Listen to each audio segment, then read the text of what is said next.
Hey guys, what's going on? It's your boy Atypical Security Guard. Today we're going to talk about 3 lesser known techniques to gain compliance from people that are loitering or trespassing on your property. I'm often asked how we're able to get people to move so quickly and with such little pushback, and today I'm going to share these 3 essential tips. Stay tuned. Now, as we've discussed in the past, compliance often starts with building a rapport. The more that you interact with the people that are at the locations where you work and you have a cordial relationship with them, the easier it is to gain compliance, not just from them, but from the people that they associate with. It's very, very important for you to create that relationship well before there's ever an issue where you're having to interact with these people in what we would say is a more negative circumstance. But actually, one of the greatest techniques that I utilize at this very location is right behind me over one of my shoulders. If you look in this corner over here, you'll see one of our security cameras. Whenever we have someone that is in the general area of where I'm at, if they're up against a wall, if they are trying to set up their encampments, if they are loitering for an exorbitant amount of time, one of the techniques that I use is to simply come down, say hello to the person and point to the camera, and defer and deflect. You've seen me talk about the defer and deflect technique in other videos. I will defer and deflect to someone else that's in the store. I will say, hey, listen, my manager is watching on the camera. They've sent me down here to talk to you, and I can't leave until you leave. It would be a great service to me and a big help if I could just get you to please just leave the property. Now, if you've created that positive rapport, if you have that positive relationship with either that person or that community, and for the sake of this conversation, we're talking about the homeless community here in Portland, I have found that 99.9% of the time I gain compliance.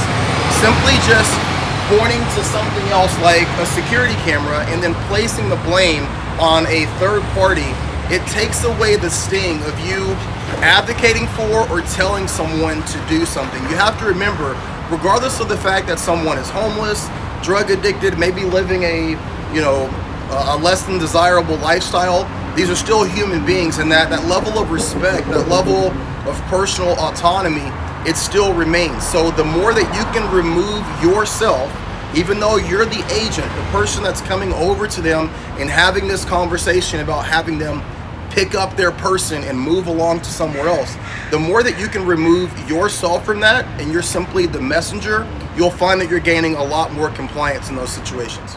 All right, guys, another technique that I use often is to use the alarm excuse. So in this area behind me, you'll see some of our emergency exit doors, and this is one of the nooks and crannies that you'll find people either loitering, posting up, or utilizing narcotics.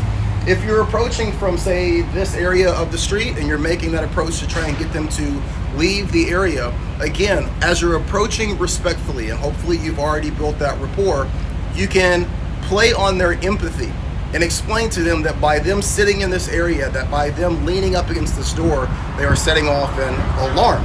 Most people, regardless of what point they're in their life, they don't want to put other people out. Again, if you've created this rapport, if you've created this relationship, the vast majority, and I can say this with almost 100% certainty, will respect you to the fact that they don't want to set that alarm off and cause problems for you while you're upstairs in your office. Again, this is a third-party way to gain compliance by taking the issue off of yourself, and you're not creating an issue of hostility between you and the subject. This is simply you delivering a message. So utilizing areas like doors that could potentially be armed, again, just like the camera, a great way to gain compliance without having any sort of negative interaction with that potential subject. A third technique that is often really underutilized is the time constraint. So specifically, if you have to, or you've been charged with asking someone to leave property or move away from a property line, utilizing a time constraint. And our position as a security guard or security officer, oftentimes we're asked to do things that we truly don't have the authority to do. As much as I would love to say that I can get someone who's up against this wall to leave at the sound of my voice, that's just truly not the case. But if you can offer a time constraint, a lot of times you'll find that subjects are more willing to comply. What do I mean by this? instead of asking them to leave for good or to, exit the property for the entire day, ask them if they will give you a 30-minute reprieve. Hey, bud, listen, will you do me a favor? My boss is really on my case right now. Would you be willing to leave for 30 minutes? A lot of times you will find that people that are living this lifestyle, once they leave your property, they end up going somewhere else. They either find something else to get into, something else to do, or some other place to post up. At the very least, you've actually accomplished the task that your manager or your supervisor gave you in terms of getting that person to leave that area.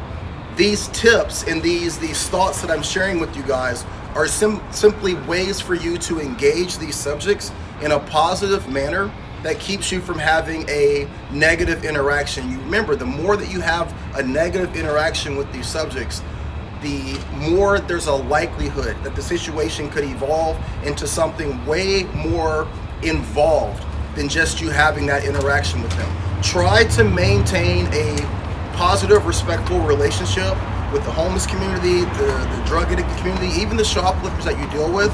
And if you can do that when you're having to actually engage them in terms of having them move their person, it'll be a lot easier. And again, if you run into any sort of resistance, utilizing these three things: security cameras that are posted at the ends of your building, the alarm thought process, and then also the time constraints. These are 3 tips and tricks that'll help you guys gain more compliance as you're dealing with subjects. As always, thank you guys for tuning in, being a part of this community. Watch your 6 and be great. Take care.